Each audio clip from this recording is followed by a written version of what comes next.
The events of 2020 set a lot of transformations that we've needed, but have been fighting for a while. But if there was one lesson we can take from the last year, it's that whatever we're trying to accomplish, we need people at their fullest capacities, connecting with and elevating each other as we contribute to a shared mission. On October 21st, we will come together to explore how we can unleash individuality by interrupting our assumptions about who belongs where, doing what and how. We call it constructive interruption, and this is just the beginning.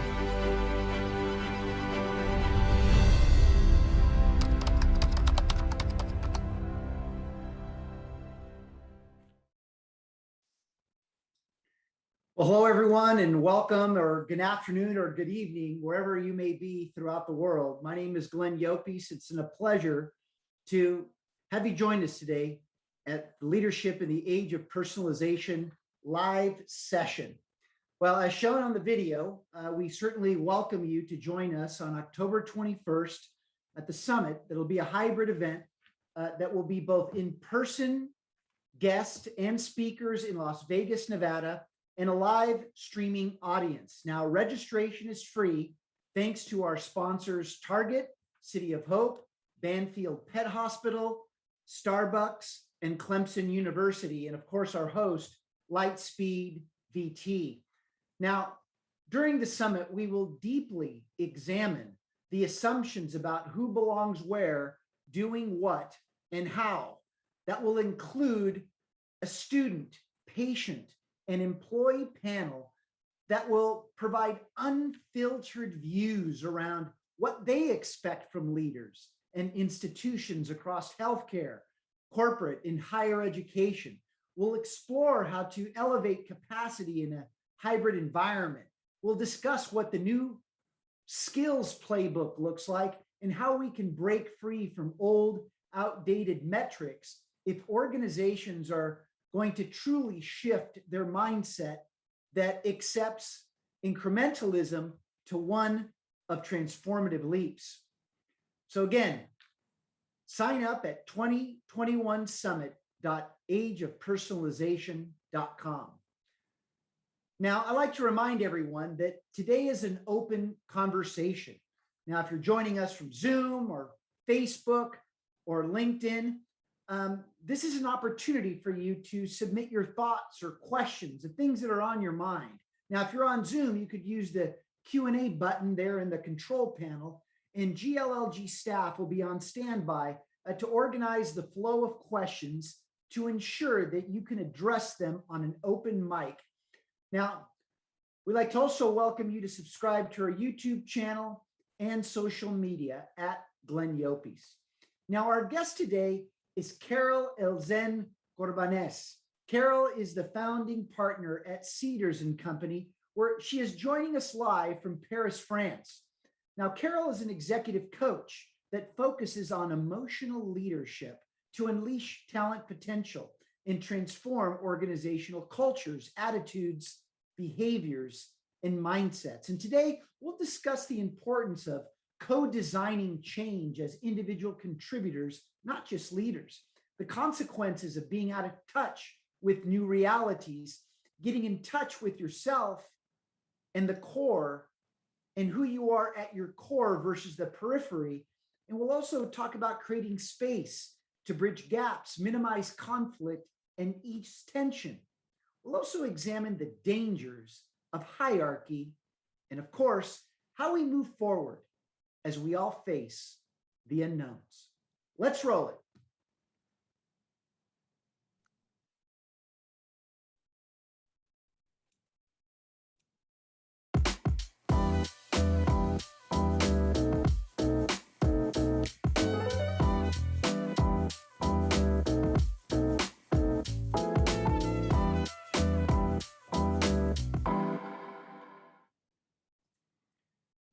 Carole, welcome to the show.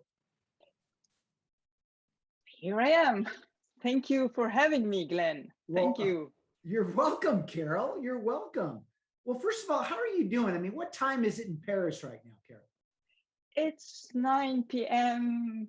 It's beginning of the evening. Let's put it that way. Well, look, in the age of personalization, it means we're just getting started, right? Because this is where we're refreshing ourselves. We're trying to get rid of what happened throughout the day and get ourselves ready for some being restful and refreshed for what the new day will hold. So on that note, I think everybody's here to really understand the question and your opinion around the question of what is our next leadership paradigm? So what is it, Carole?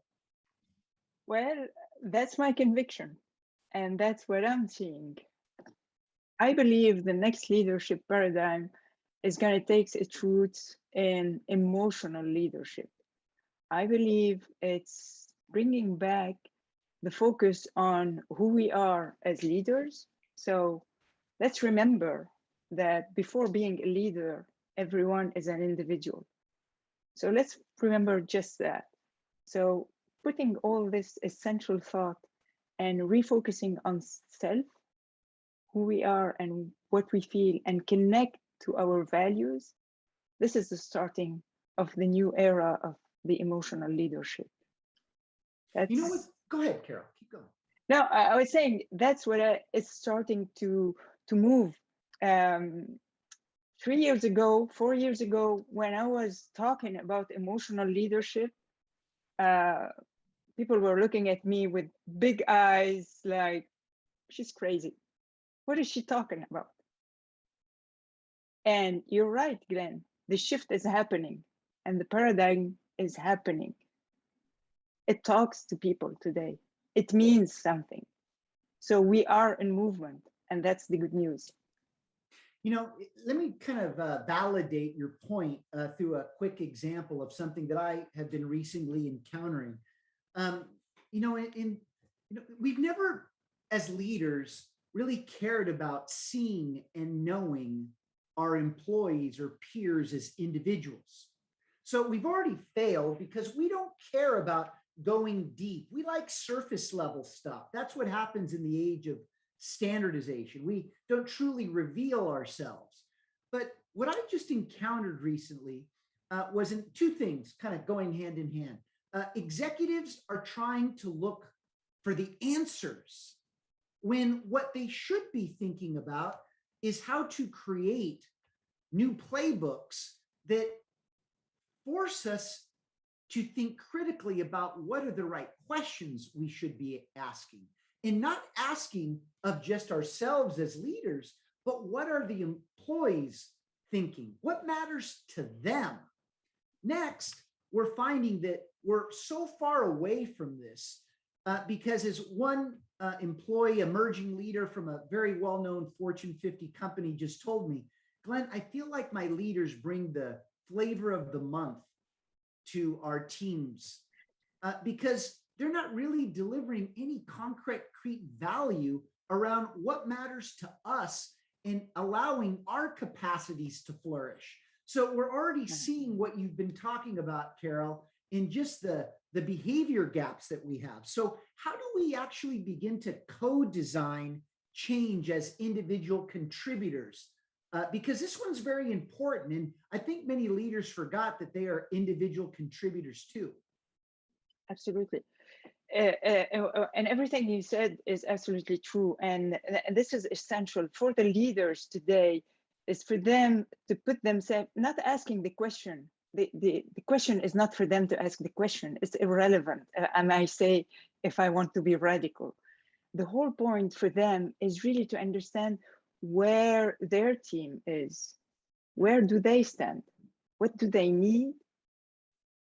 And how can they help them contribute? This is when a leader put himself in this position and in this mindset, he's putting himself in a position to connect with the employees, the associate, and certainly open up a space to welcome to their contribution. Every single employee, associate wants to contribute.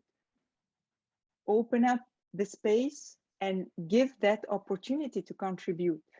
So, Carole, I want to ask you a quick question, if I may. And by the way, I want to remind our our viewers and guests to jump in. I mean, this is your session.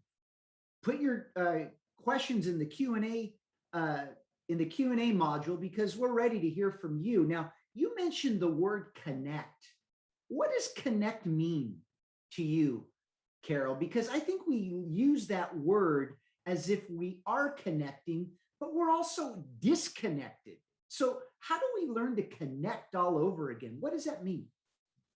So, I mean, first of all, it all starts with the individual. The leader himself needs to connect with himself. That is, go deep down and figure out, what is it that I'm feeling? What are my emotions? What is triggering those emotions? Name them, understand what they are. In that way, I am then opening up, and I am in a position to perceive what my associates are feeling.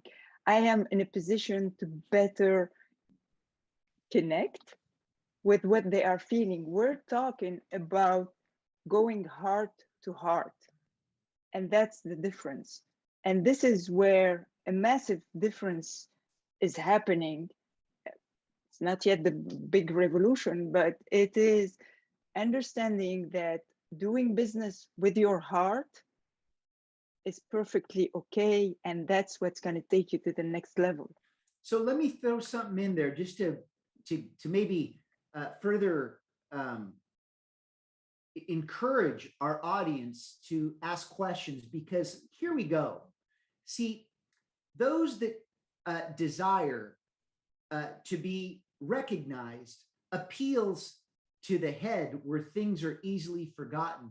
But those that desire to be respected, that captivates the heart, and the heart doesn't forget. So what I'm hearing from you already, Carole, is that while leaders need to care for themselves and connect with themselves, I'm not so sure that today's leader actually knows how to do that, because in the age of standardization, it was never about connecting with people, let alone connecting with yourself. So before we dive into that, I'd like to address something that just showed up here on the chat.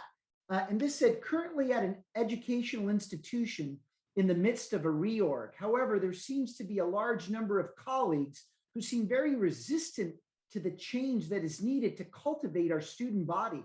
How would you handle this situation and these people who are still holding our students back? What would you say to that? And I don't know who said that. I think it was Kendall, and thank you for that, Kendall. And again, Yes, just if you wouldn't mind, put your questions in the Q&A panel so that we can open up the mic for you as our audience. Go ahead, Carole. Thank you for this question. One thing that we need to keep in mind, transformation is something that takes time. Change is something that is brutal.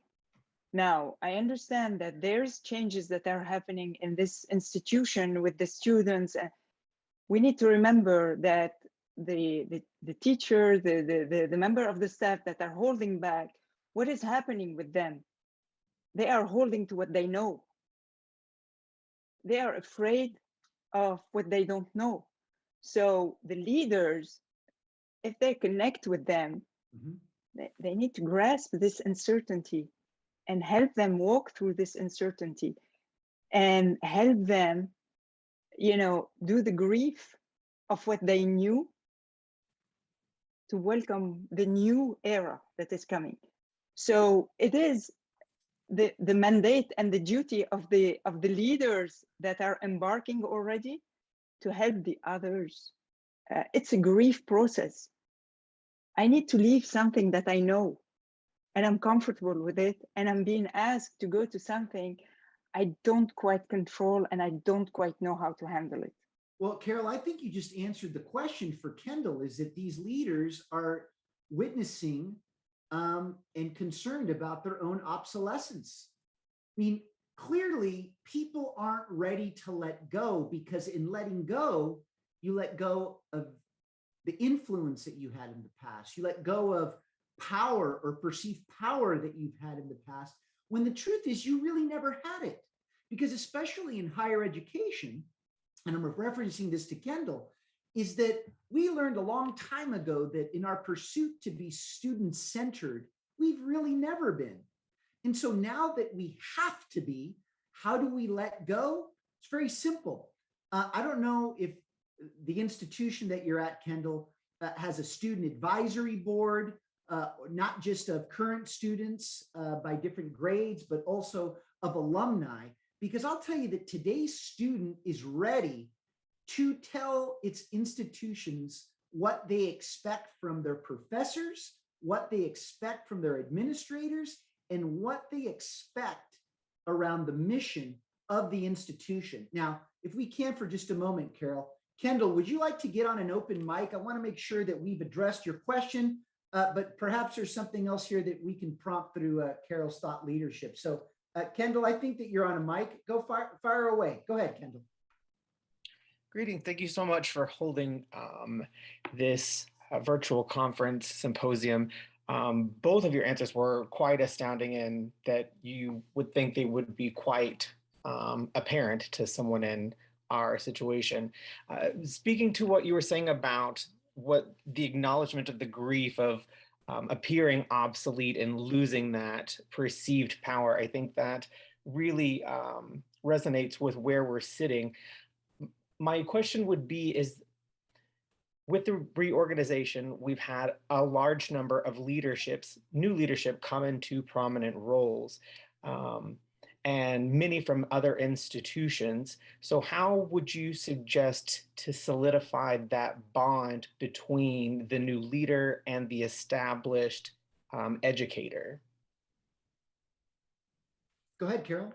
I would say a first step, if you're looking to have the people embarked and connected in the right sense with the heart, the first thing is to make sure that they have shared values, and those shared values are the foundation of the common trust that they're going to be building together.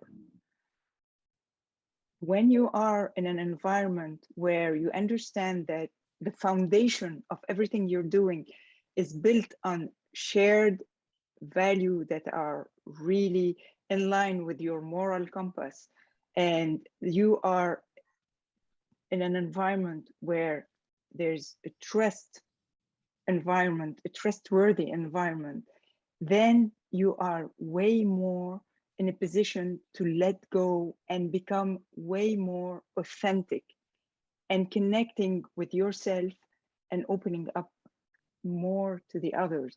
So I would say probably your first step is to make sure that you work with them all as a team. It's like, what are the values? Our values, personal values, what are the values of the institution? And what are the combined values that are all our common grounds from which we're going to move on together? You know, Carole, I think, again, you hit it on the head, and I'll give you my 2 cents, Kendall, is what's happening right now is that the old establishment is threatened by this new leader. And fundamentally, whether they want to admit that or not, that's what's going on through their mind. They're wondering, am I going to get fired? What did I do wrong? What is this new leader going to bring? So you're at a time of, you're trying to look from within to say, what is our identity? What have been the strategies that we've used for years that have held people back? Not just students, but the administrators themselves. So right now, you're in my mind, you're reestablishing, as Carole said, the foundation of what it is that your institution wants to become. So what is the first step? I'll tell you right now, I think it's time for each of the members of the establishment to be prepared to share the truth about what they're thinking, what they're feeling, and their deepest vulnerabilities and concerns, not just for the institution, but for the students and themselves. Because right now, the new leader is trying to help transition what was an old culture into one that is new and revived. But nothing will move forward until we can unleash what's on their minds. And this is fundamentally what's happening now in this new paradigm around emotional leadership. To let go means we've got to start revealing the things that we've been thinking and feeling, but have not been courageous to say. Is that helpful, Kendall, before we move on? Both of those answers were wonderful. Thank you so very much. Well, the key here, Kendall, is that while we appreciate that, I hope that you're clear about your next step and that maybe you come back another time to share with us what came out of it. Because look, at the beginning process of something like you're going through, Kendall, it always starts and feels inspiring. And then guess what happens? The issues go deeper and we have more responsibilities, and they go deeper until we realize that we're actually headed to an apocalypse that no one wants to be accountable for. So hang in there, know that these things aren't easy, and also seek partnership from not only other higher education institutions, but corporations within your community. So Carole, let's go into why you think we're so out of touch with why leaders are so out of touch with realities. I think this one should spark a lot of questions from our audience, but why do you think we're so out of touch with today's new realities? Well, let's put it this way, all the way up till the pandemic, leaders were on automatic mode, relying on the processes, the standards that were there, and everything was rolling. Now, the pandemic created an upside down situation. Am I still needed as a leader? I mean, what happened during the pandemic?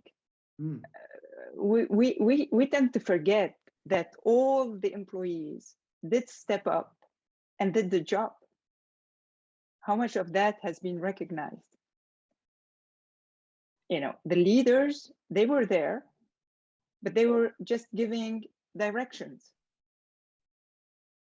So now is the time for them to step up and to connect back to the reality of the human relation.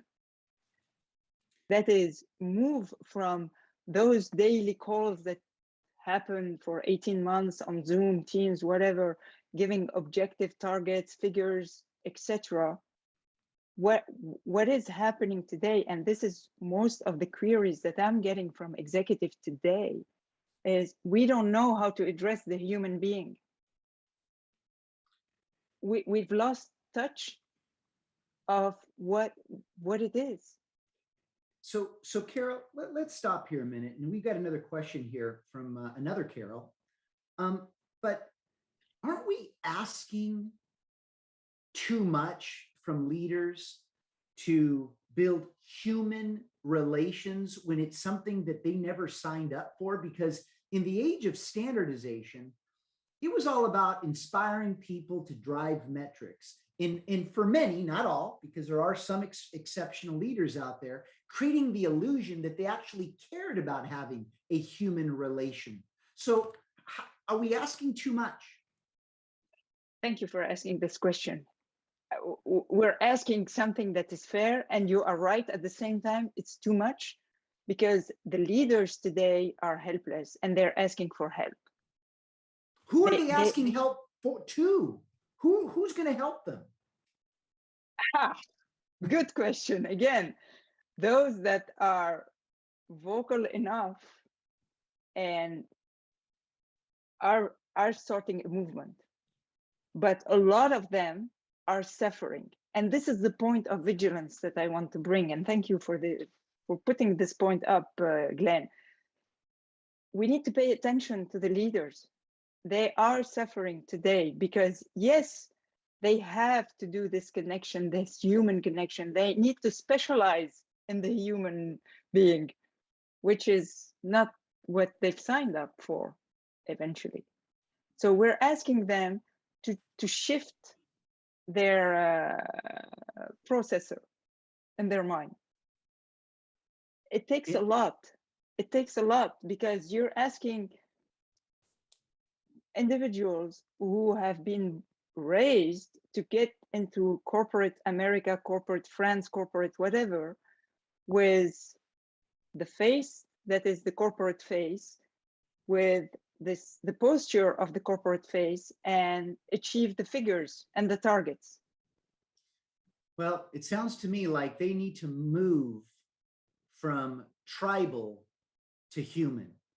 What do I mean by that? I mean, we can't allow the limitations of tribal thinking to get in our way of building human relations. In other words, you know, an organization's culture can't be what it is if we continue to focus on the limitations of tribal thinking. And in this case is hierarchy, rank, silos, the very things that standardization created by design are the very things that are getting in the way of human relations. How's that, Carole?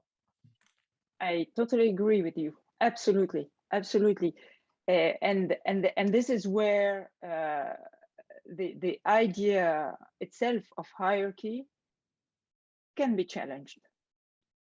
Well, the truth is, aren't we all dealing in a flat organization? I mean, when COVID hit, who were the heroes? It was the people on the front lines. It wasn't an executive.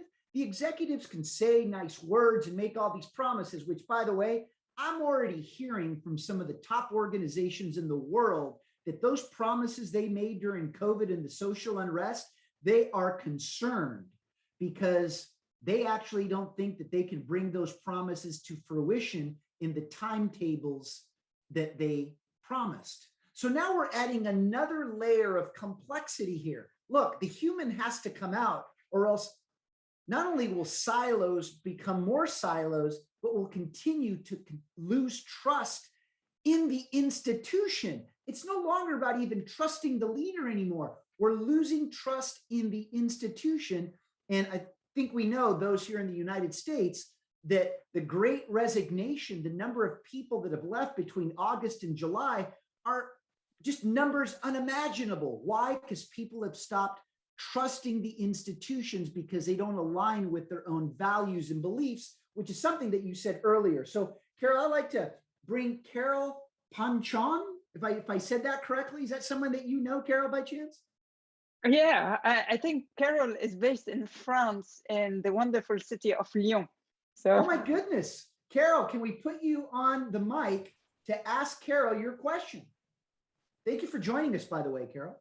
Yeah, thanks to you too. And I may have another question to you, Glenn, after hearing the tribe analogy. But my question to Carole was actually, and somehow it was answered just before when you say that it's very complicated at the moment for leaders. But how many leaders are actually willing to let go of their power? And in that sense, shouldn't it be our core focus right now to come with this new definition of leadership and be very vocal in how we are promoting it? Because sadly, in our culture, wherever in France or America, leadership is still very much linked in people's mind to power. So yeah, basically my question was asked before, but answer in between. Well, let me just go ahead, Carole, and I'm going to give her a short sentence answer when you're done. Go ahead. So, Carole, you're right about the power, but what is power in itself today? This is the whole, it's a whole change of perspective.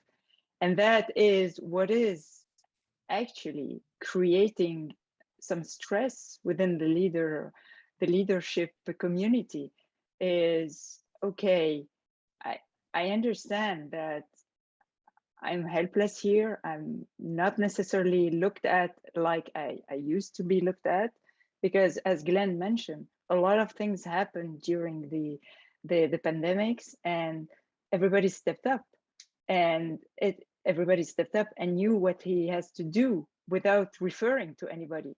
So 2 questions here for the leaders. Am I still of use? Do I have a job today? What is the value that I bring? So if they, it's and that is their responsibility to get back to who they are as individual, figure it out, and understand that there's a lot that they can bring as long as they open up the gate and they start listening to their associates and employees instead Carole, of telling them. Yes. Yeah. And so I'm going to bridge two dots here, connect two dots. So the question, Carole, was when will leaders be ready to let go of their power? The simple answer, when they're ready to grow and evolve. And the reason I share that is because what our guest Carole just said. What is the value that I bring? It's the leaders who are feeling they're not feeling safe. They feel psychologically unsafe because they keep asking that question. So how do you begin to know if you're adding value or capable of adding value into the future? By making a decision that you're ready to actually become more influential, not necessarily powerful, more influential by recognizing that you have to reinvent yourself. And you have, by doing that, is letting go, making sure that your people know that you're ready to listen to them. Because look, let's face it, we are all teachers and students right now. All of us. No one has all the answers. And my concern is this whole process of change in this paradigm is going to take a long time if we keep on talking at a very surface level, because this is the stuff that makes people feel good and gives the illusion that we're moving in the right direction, when the reality is we've just stepped backwards to catch up on the things that we never did. So anyway, I appreciate this depth of emotional leadership, Carole, because why? It's essential to how we need to start thinking around what our jobs are and what our responsibilities are. So how do we, you've mentioned a few times, Carole, about leaders connecting with themselves. So how do we begin to connect with ourselves at our core versus the periphery? How do we do that? Well, the first thing is really to work on developing your own self-awareness. What's going on with me, and being honest with yourself. What do I feel? What is it that makes me upset? What is it that makes me think this? What are my limiting beliefs?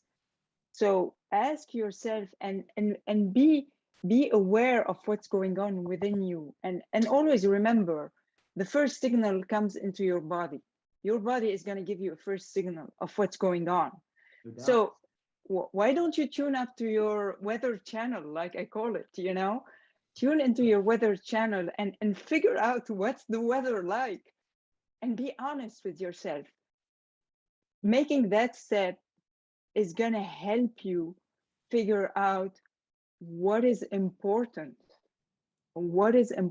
to you, where are your core values, and you are connecting back to those core values. We all have our core values, and these are the ones that are foundational for each individual, and these are the ones that are taking us ahead. So let's go back to page 1 of who we are and connect to our core value. And from there on, then I can start care about myself, and I can care personally about the others. In other words, I'm going to start being more authentic and maybe vulnerable, and that's okay. That's how you're going to start building some trustworthy relation with your associates and employees, which is today, I mean, in the leadership format, standardized format, is hardly in existence. Carole, I'm going to ask everybody on this call to do exactly what you just said. Let's go to page 1. And here's the question. I want everybody to take a moment and ask yourself, what are the gifts you've been given? Maybe they're gifts from your parents. Maybe they're gifts from friends or family members, or an old boss or colleague. What are the gifts you've been given? I hope you're taking the moment taking a moment to write these down. You should have listed at least 3 by now. And whatever's on that list, ask yourself, am I using these gifts, or has the environment stifled my ability to use them? Now, the reason I share this, it kind of goes back to what Carole said. I mean, do we even have enough self-awareness about who we are, what we stand for, how others perceive me, what matters to others, what matters to me?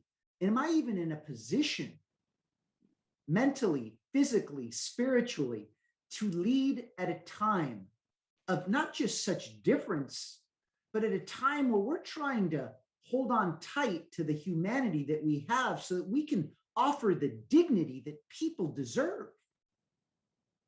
This begins with your gifts.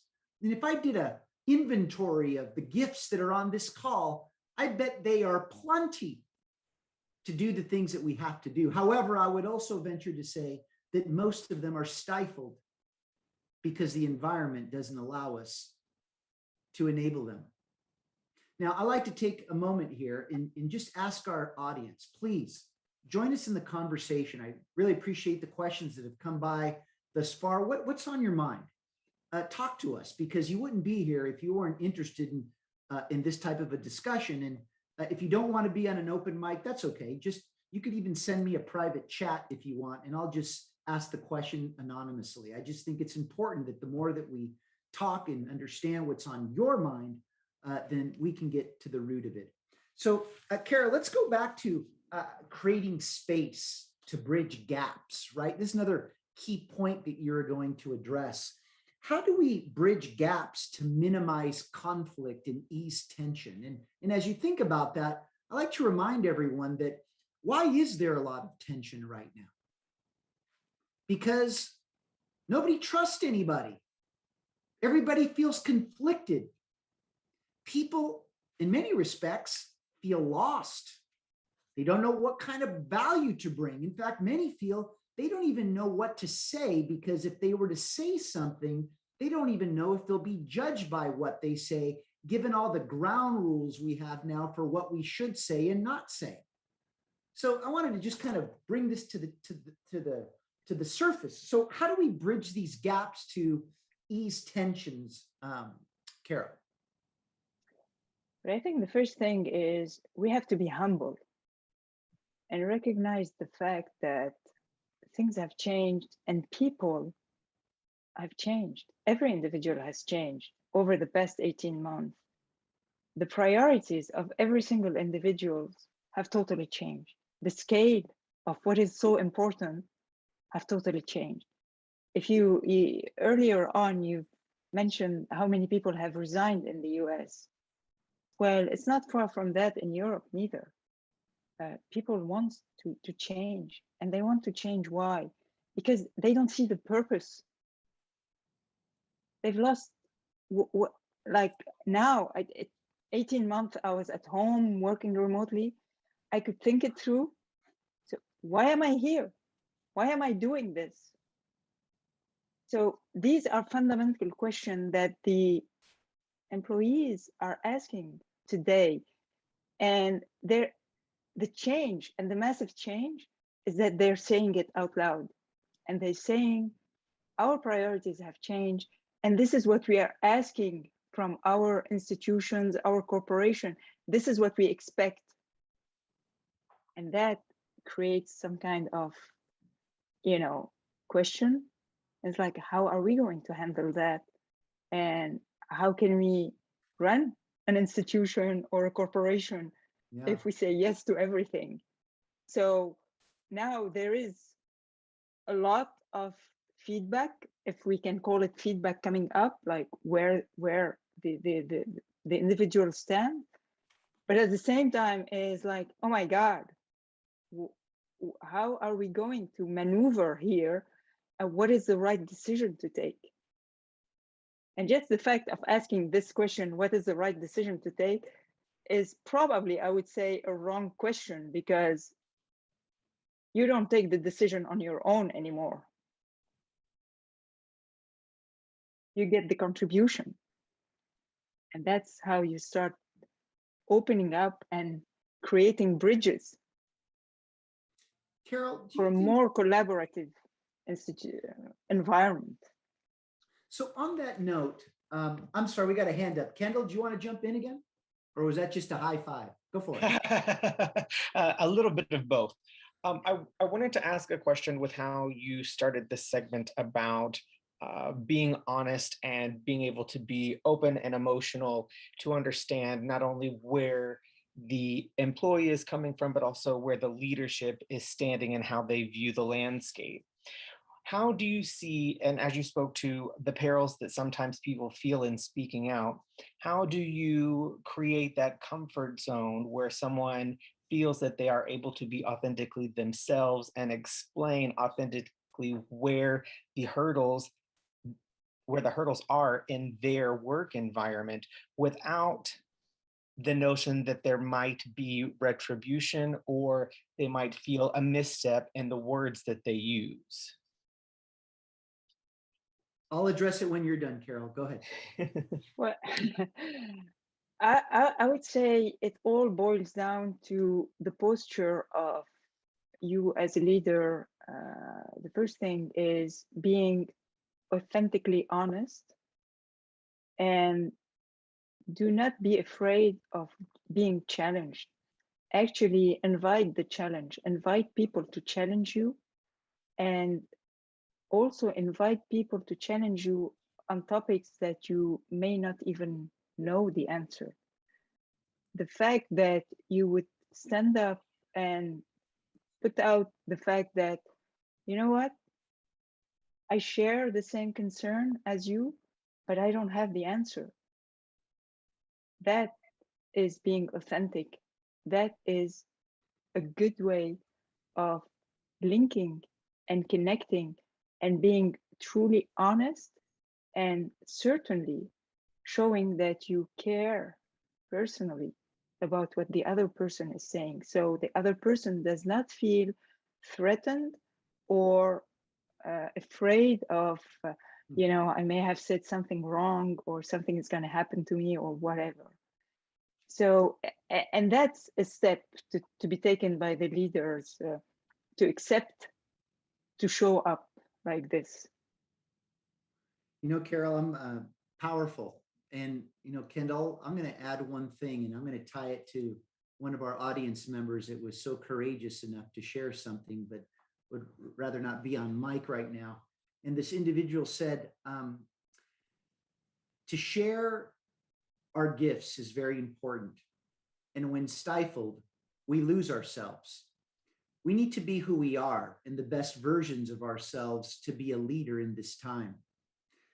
So I'm going to connect this back to you, Kendall. Is it in order to create a judgment-free zone today, it requires one thing: for everyone's admission that they're afraid. Because we've all been stifled and suppressed in our lives. That's one thing that we all have in common now. Can't hide it anymore. We're all dealing with many of the same problems. Everybody's always felt that, I don't want to speak up, or I don't want to admit this because I'll be the only one in the room. Life's hard. It's tough. We're all feeling it. But this begins with admission that we're really all have one thing in common: stifled individuality. So try that one, Kendall, because I'll tell you something. There's nothing more powerful than the admission of something like that to start bringing people together and start connecting the like-mindedness within our differences. Because unfortunately, in standardization, we've been so classically trained to put people in boxes, categories, titles, you name it. And that is the definition of success or failure. And we're realizing now that, in many respects, what Carole's message is that many leaders are unprepared to lead. And that's unsettling when you consider that these are the people that people have relied on for permission and the answers, when now the paradigm is turned upside down. It's no longer about the business and leaders defining the individual. It's about the individual influencing the ways we learn, lead, live, and conduct business in our process towards the mission. It's a radical shift. And of course, people aren't going to be prepared for this. So the question is, how do we begin to prepare them? And I believe it begins with this: the dangers of hierarchy. What does that mean, Carole? That was something that I know you were quite passionate about. What are the dangers of hierarchy? I think we've probably answered this throughout our discussion today. Yes, it's at the end of the day, hierarchy, what is it? It's a process, and it's a model, right? Does it work? Maybe, maybe not. Today, it's not what we need. We need people. We don't need titles. We don't need titles with responsibilities. We need people that are willing to collaborate. We need people that are willing to embrace the change and embark with them, all the people around them. So it's a different way of taking the step. And the hierarchy is maybe a cultural thing. In certain culture, hierarchy is very important. And we can understand that. In corporation, do we really need to take permission from the title? Or should we feel free to come and contribute with our bright idea? You know, Carole, it's interesting. I've used this, I guess, this little story or analogy before that, you know, when we're hired into an organization, we're hired to become the function or title or role that we've been given. And we, by default, what do I mean by that? We automatically lose our identity because our identity becomes a title. Absolutely. And what's happening now is that these two things are starting to separate to the point where there is more tension just because people are tired of the old power structures and the hierarchies in the organizational charts, because in many respects, respect is lost when we believe that our leaders haven't evolved with the times. And so now, especially emerging leaders, aren't so threatened or aren't so awed by people of title because they're more interested in who is the individual, to your point, the human behind the title. So how do you guide a leader whose identity remains the title when they're eager to unveil and reclaim their most authentic identity, which is themselves? What do you tell a leader that's dealing with this quandary right now? So the first thing is trust yourself, and you don't need to believe everything your brain is telling you and all the limiting beliefs that you may have. And I'm going to share something personal here, Glenn, just to give you what I'm referring to. Thank you. You know, I 30 years in corporate America, I was an executive, top executive, and so on. The day I decided to move to something different, well, it happened to me that for maybe a month, 2-3 months, I didn't know how to position myself because I used to come across with my title and the name of the company. I was transparent.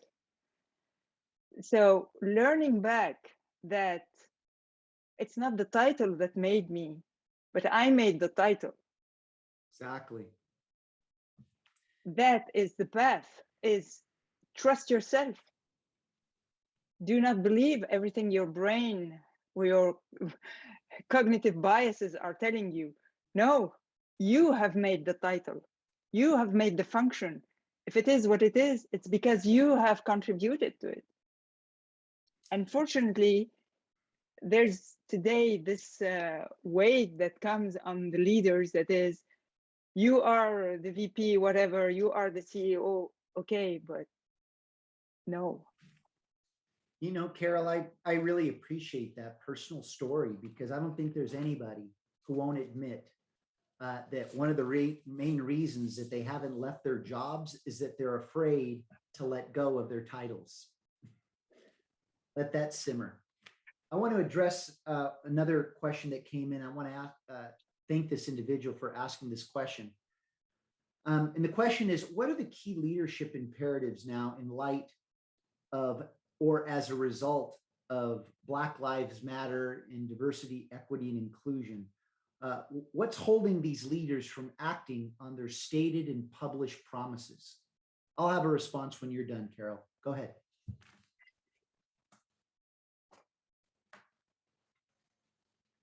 I mean, I'm going to give a response that is probably very personal. Those leaders, the only way for them is to follow their heart. You cannot be mistaken if you follow your heart. There's no, human beings are human beings. We've all been created equal. We are all the same. So do not go by any difference. Just follow your heart and connect with the person in front of you as she is, with all the treasures and the enrichment that this person can bring to you. So let's leave behind those limiting beliefs that are being carried for many, many years, which are wrong and are not making any progress, not helping us make any progress. If you take this posture of a truly authentic emotional leader and you practice the emotional leadership, you are being geared by your emotion, and emotion have no race, no gender, no age. Emotion are alive till the last day of your life. So just follow your emotion. Powerful, powerful. We've got about 5 more minutes. And Tito, I'm sorry, I thought it came through chat. Let's get you on the open mic, Tito. I know I just read you your question, but anything you want to add to it, and then I'll provide a perspective for you. Can you hear me? Yes, I can, Tito. Thank you for joining us today. Thank you, Glenn and Carol.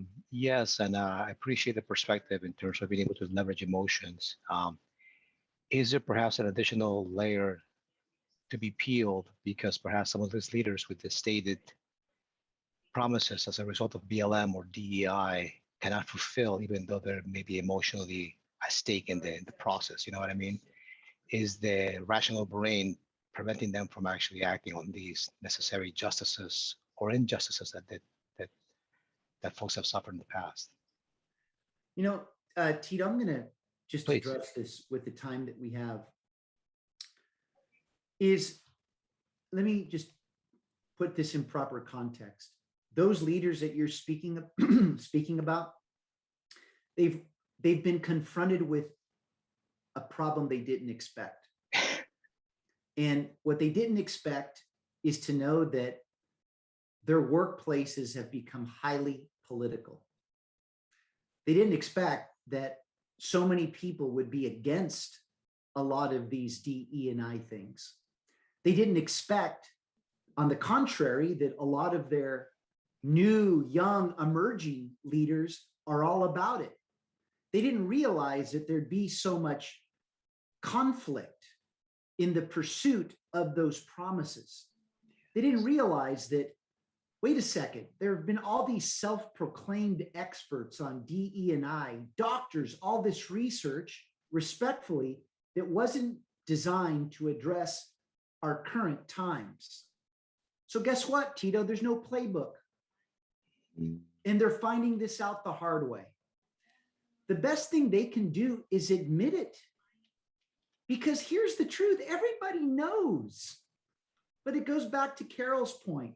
You've got to be in touch with yourself. And what's happened is the more corporate rhetoric, press releases that stand in the way of us being human, the more faith we're going to lose in our institutions. And this is not healthy. And please don't believe that I am personally an advocate of that. Absolutely not. But unless we get to the root of issues and go deeper into them, which, by the way, is exactly what we're going to do at the summit on October 21st, where all of those leaders, all of those students, patients, and employees are going to go deep. You know why? Because they know they have to. They just haven't had a platform for admission. So what's, yeah, you got it, right, Tito? Is that when there's a platform of safety without judgment, we can talk about our missteps. But unfortunately, that's not how corporate America was designed. Is this helpful or not? Thank you. Yeah, it is. No playbook, so you gotta scramble. Yeah, and that's the thing, is that the only playbook that exists is the one that exists within your own employees. That means what? You're gonna have to spend a lot of time talking to them. Yeah. Which, you know, they call those in standardization listening tours. I think we're all beginning to know that listening tours don't work if you're not trusted. Carole, any final comments? Dan, I'm sorry we weren't able to take your question. Dan's question was about the impact that technology is having on leadership in today's age of personalization. Is it helping or hurting? Do you have any last minute thoughts here, Carole? And then we're going to break. Well, technology is technology, but behind technology, there's an individual, and there are people. So we can make out of technology what we want at the end of the day. So it's a choice, and you're responsible of the choice you make in regards to technology. So that's what I would have to say very quickly on technology. Yeah, no, that's fine, Carole. I'll come back to you with the final comment. So give it some thought. Dan, I'd only say this, that again, not that I know this myself, but through the emails I receive from people who read my Forbes articles, they've clearly made a statement that we thought that big data in tech were part of that personalization movement. In many respects, it is. But what they've learned is that and what they've shared with me is that big data in tech is starting to commoditize the individual even more than what it currently is. So I would say that while on the onset, it helps. I think if we don't find proper balance in indexing tech with indexing the human in our pursuit of what role technology should play, it'll hurt us. Carole, any final thoughts? Well, that's exactly what it is you need to stay at the helm of your human destiny.